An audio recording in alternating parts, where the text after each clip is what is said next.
최근 들어가지고 문제는 뭐냐면 이제 언론에 자꾸 보도가 되고 있는 게 어린이들이 코비드-19에 걸렸을 때 심각한 어떤 합병증 그게 자꾸 언론에 보도가 되잖아요. 중요한 건 뭐냐면 언론에 보도가 되면요. 실제로 뭔가가 일어나는 비율에 비해 가지고 언론에 한번 대서특필이 되고 나면 사람들이 받아들이는 그 빈도는 훨씬 더 높게 느껴져요. 이것도 우리나라에서만 언론에서 다루는 게 아니고 유럽도 그렇고 미국에서도 뉴욕타임즈라든지 CNN이라든지 이런 거에 제일 그 건강 섹션 면에서 크게 경험담 같은 게 실린다는 말이죠. 예를 들어서 12살 어린이가 건강한 남자 어린이가 이 코비드-19 걸렸는데 갑자기 심장 쪽에 이제 뭐 하트 펠리어 증상이 나타나고 이런 게 실려버리면 그게 그 집요하게 그 한 사람에 대한 사례만 쭉 나오니까 재난 영화도 항상 보시면 그렇잖아요. 재난 영화 같은 게 사람들이 막 한 번에 막 몇만 명 죽는 걸 보여줘도 아무 감흥이 없어요. 그죠? 무섭지도 않아요. 그런데 꼭 보면은 한 가족, 두 가족, 세 가족 이렇게 아주 세밀하게 들어가서 보여주면 그러면 이제 그게 막 내가 재난을 겪는 거. 마찬가지로 언론에서 그런 걸 다루기 때문에 이게 이제 어린이가 코비드-19에 걸렸을 때 위험성에 대한 게 조금 과장된 공포가 될 수가 있어요. 그래서 주의가 필요한데 일단 어린이가 코비드-19에 걸리느냐 안 걸리느냐 걸립니다. 다 걸려요. 어린이죠. 네. 걸리는데 다만 어른보다는 중병이 되는 경우가 좀 드문 것 같아요. 그래서 어린이가 감염이 되는 거는 뭐 다 감염이 될 수가 있는데 증상면에 있어가지고는 심각한 증상이 나타날 그런 확률이 좀 낮긴 낮아요. 네, 낮긴 낮고 문제는 뭐냐면 어린이도 성인이 걸렸을 때와 마찬가지로 다른 사람한테 옮길 가능성이 있다는 거죠. 다만 얼마나 잘 옮기는지에 대한 거는 아직은 잘 모르겠어요. 증상면에서 봤을 때는 어린이라고 해가지고 어른하고 다른 양상은 안 나타나요. 다른 양상은 안 나타나는데 다만 이제 일부 아동에 있어가지고 더 심각한 질환이 생기기는 생기는 것 같아요. 네. 그러니까 더 심각한 질환이 생기기는 생기는 것 같아가지고 거기에 대해서 많은 질문들이 이제 나오는데 어린이 경우에 더 심각한 문제가 생기느냐? 답은 일단 일어날 수는 있어요. 그러나 일어날 수 있는데 굉장히 드뭅니다. 커먼한 게 아니에요. 드물게 생겨요. 드물게. 그리고 어린이가 코비드-19 위험이 성인보다 더 높은 것 같지는 않아요. 적어도. 근데 이제 그리고 진짜 이렇게 놓고 봤을 때도 전체적으로 코로나 바이러스 인펙션에서 어린이가 차지하는 비율이 한 1에서 2%밖에 안 돼요.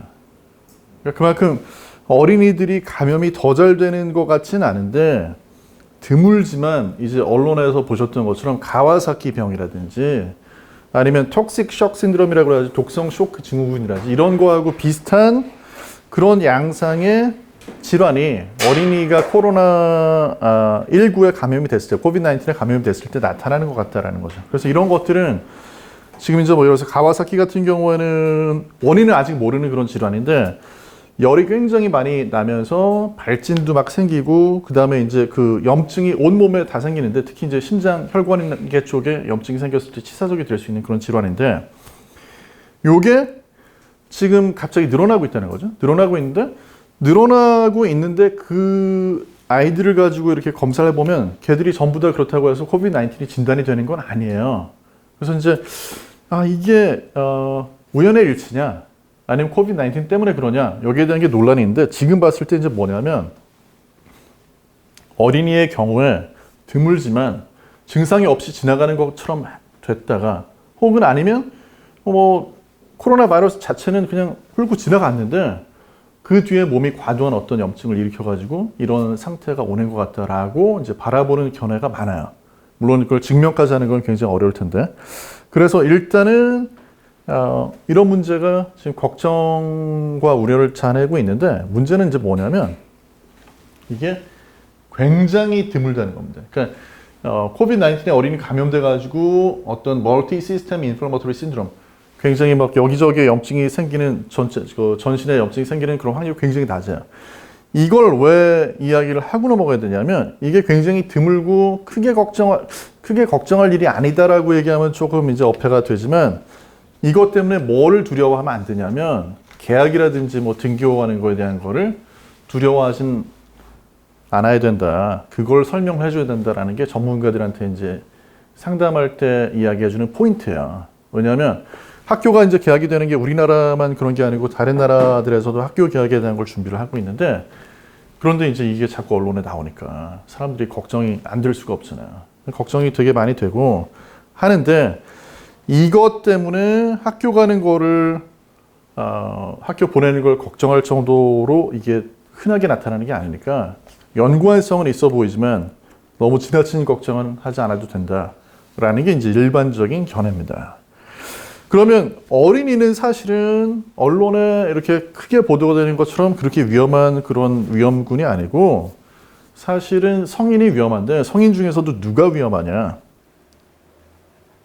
성인 중에서도 위험한 팩터가 여기 정리가 되어 있습니다. 그래서 뭐 나이가 많은 65세 이상인 분이 위험하다라는 근거가 있을까? 딱 잘라서 그렇게 말을 할 수 있는 근거가 아직 없어요. 왜냐하면 이게 지금 이 코비드-19이 휩쓴 지가 이제 1년도 안 됐잖아요. 몇 달밖에 안 됐잖아요. 아무도 몰라요. 65세를 기준으로 나눌 수 있는지에 대한 건 아무도 몰라요. 다만 이제까지 보면 65세를 기준으로 해가지고 아무래도 이제 중병 환자라든지 어떤 그런 노인성 질환을 겪는 분들이 갑자기 많이 늘어나니까 65세 이상이면 위험할 거다라고 추론을 할 수 있는 거고, 실제로 환자들 대부분 데이터를 뽑아보면 인구가 65세 이상이 많고 이제 그런 거예요. 이제 이게 나머지 읽어보시면 되는 것들이 많이 나와 있는데, 뭐 비만이라든지 아니면 면역 억제제로 바이올로직을 쓰고 있다든지, 아니면 뭐 이제 뭐 장기나 이런 거 이식을 해가지고 면역 억제제 쓰고 있다든지, 뭐 에이즈 같은 거 HIV 감염이 되면 당연히 그런 게 문제가 생기겠죠. 당뇨도 있고 한데, 여기에서 눈여겨보실 부분은 뭐가 있냐면 나라마다 가이드라인 상에서 차이가 나는 부분이 뭐냐면요, 뭐 당뇨나 만성 신장 질환이나 심장병이나 이런 건 다 의견 일치가 있거든요. 뭐에서 약간 차이가 나냐면 고혈압에서 차이가 납니다. 고혈압을 위험인자로 보느냐 위험인자로 보지 않느냐, 이게 나라마다 차이가 좀 나고, 예를 들어서 미국하고 영국에서는 고혈압을 위험인자에서 빼버렸어요. 고혈압 때문에 더 많이 죽는 것 같지는 않다, 더 많이 중병에 걸리는 것 같지는 않다, 이렇게 해서 빼놨어요. 그런데 이제 다른 나라에서는 또 많이 포함을 시켜놓은 나라들이 많이 있고, 미국이나 영국에서도 예를 들어서 무슨 뭐 심장 학회라든지 이런 그 학회에서 나온 가이드라인에는 또 이걸 집어 넣어놨습니다. 여기도 보시면 지금 고혈압이 들어가 있잖아요, 그죠? History of Hypertension이 들어가 있는데, 왜 이게 차이가 있느냐? 지금 이제 현재로 놓고 봤을 때는 보세요. 이제 미국의 CDC 같은 경우에, 미국 CDC에서 하이 리스크 컨디션이라고 해서 내놓은 자료에 보시면은 코비드-19에 65세 이상은 공통으로 들어가죠. 그 다음에 너싱홈이나 롱텀 케어 퍼실리티, 이렇게 뭐 어떤 요양원이나 이게 다 연로한 분들이거든요. 이분들한테 위험이 있는 것까지는 똑같아요. 그런데 CDC 가이드라인에 보시면 뭐가 빠져 있냐면 심장병은 들어가는데 고혈압은 빠져 있어요. 나머지는 거의 비슷하거든요. 보시면 이렇게 빠져 있는 이유는 뭐냐면, 일단은 근거를 놓고 봤을 때는 고혈압이 있는 분들이 고혈압이 있지 않은 분들에 비해서 좀 위험한 것 같기는 해요. 그런데 그게 사실은 고혈압이 있는 분들이 고혈압만 있는 경우가 굉장히 드물고, 고혈압 더하기 다른 어떤 심장질환이라든지 아니면 뭐 당뇨라든지 이런 게 같이 있는 경우가 굉장히 많거든요. 그래서 고혈압만을 딱 끄집어내가지고 얘기하는 게 어려운 부분이 하나가 있고, 또 하나는 고혈압이야말로 정말 나이가 들면 누구나 고혈압이어가지고 약을 먹게 되는 비중이 굉장히 큰데, 고혈압 환자들한테 이거 위험 요인이라고 하면 사람이 굉장히 재밌는 게 뭐냐면, 그러면 더 열심히 고혈압 약을 먹어야 되거든요. 근데 또 이렇게 흔들려가지고 오히려 나 이제 고혈압 약을 그만 먹어야 되겠어 라는 생각을 하게 되기가 굉장히 쉬운 거예요. 그래서 미국 같은 경우에, 영국 같은 경우에 이제 고혈압을 아예 여기서 빼놓은 게, 하나 밑에 깔려 있는 이유는 고혈압을 위험인자에 포함을 시키게 되면 사람들이 오히려 더 열심히 고혈압 약을 먹는 게 아니라 이걸 약을 중단할까 봐. 그런 것들이 이제 가이드라인에 밑에 깔려 있는 그런 부분입니다.